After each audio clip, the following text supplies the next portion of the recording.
After a long wait, editing, re-editing, along with numerous hang-ups and life events, I have finally published my book. It is available for Kindle download and paperback purchase at Amazon. For those of you wanting the audiobook version, it has been uploaded to the Amazon ACX publication site, and I'm awaiting their quality control screening, which can take up to about 10 days. After that, I will put the link into the description of this video. For now, I leave you with an excerpt from the foreword of the audiobook version. Thanks for being patient, and I hope you all enjoy the book. Now on to the next one. Being Functional, a Memoir by Atticus Blake. Read for you by the author. This memoir encompasses my life from the age of 9 to 31. What was originally a short YouTube series, in which I entailed the course of events that led me to deconvert from Christianity, eventually became a full-fledged book that covered so many topics that I could no longer call it deconversion. From beginning to end, this book is about how I learned to live with, deal with, and recover from mental illness. And no, it is not to imply that I believe religion to be a mental illness. There are those who would say as much. I am not one of them. The mental illness was the backseat driver to the co-pilot, religion. I, of course, was the driver and principal decision maker throughout my life, and eventually came to realize this and accept where and when I was accountable for the strange turns my life took. My purpose is not originality, as this has happened to so many people that the stories are innumerable. My purpose was to sort it out for myself and file away what happened for later understanding. I wanted to write off my experiences like they were some bad dream I had just woken from.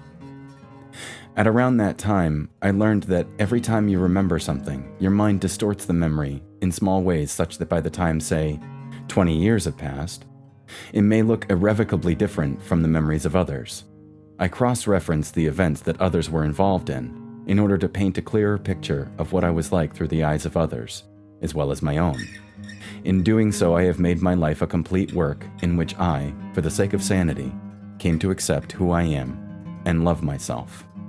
For those of you who have watched the YouTube series, you will find yourself comfortably at home within the confines of this fleshed-out, more in-depth telling of my story. However, there are several things within my life that I chose not to convey in that series, as I thought they did not pertain to my deconversion from Christianity. What has been added, along with a more vibrant prose that I could not use within the limitations of a 10 to 15-minute video, will not detract from the original story. In fact, it adds to it a deeper understanding of what I went through and why I would want to put it down on paper, or whatever medium you're consuming it on. For those of you who have not watched the series, I'm glad you have chosen to listen to my book.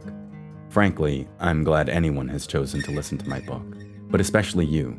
You took a risk, and I'm glad that you did. For the Christians or religious others who will read this, I can remember that I once found myself in your position. Being told that there are people who actually leave the faith is not an easy thing to understand. After hearing the gospel, accepting Jesus as their Lord and Savior, living by grace, reading the Bible, being loved by your peers for the mere fact of salvation, and knowing the stated consequences if they were wrong for leaving, how could someone leave all that behind? It is not just doubt that causes this. It is not simply many painful events. This is not the story of someone who became an atheist because they wanted to sin, nor is it the story of someone who hates God because bad things happened in his life. I do not believe there is a God, and therefore all experiences, good or bad, are attributed by me to personal responsibility and/or circumstance. It is just my story. Take it or leave it. You may or may not lament my leaving the flock and wish to pray for me. Do so. I'm not wary or insulted by the thought of someone doing that. For all of you, throughout this memoir, it may seem as if I hate or hold some grudge against some of the people that I write about. I do not. It is written in such a manner as to convey my thoughts and feelings at the times of the events, not my present feelings about such events or people. For instance, Dana. That is not her real name, and yes, all the names have been changed, even mine. After all, this is a true story. She and I are genuine friends who live not far apart. I am welcome in her home, and even welcome in her fridge without asking. Or perhaps I hate Bobby, and the answer would be no. I do not hate him either.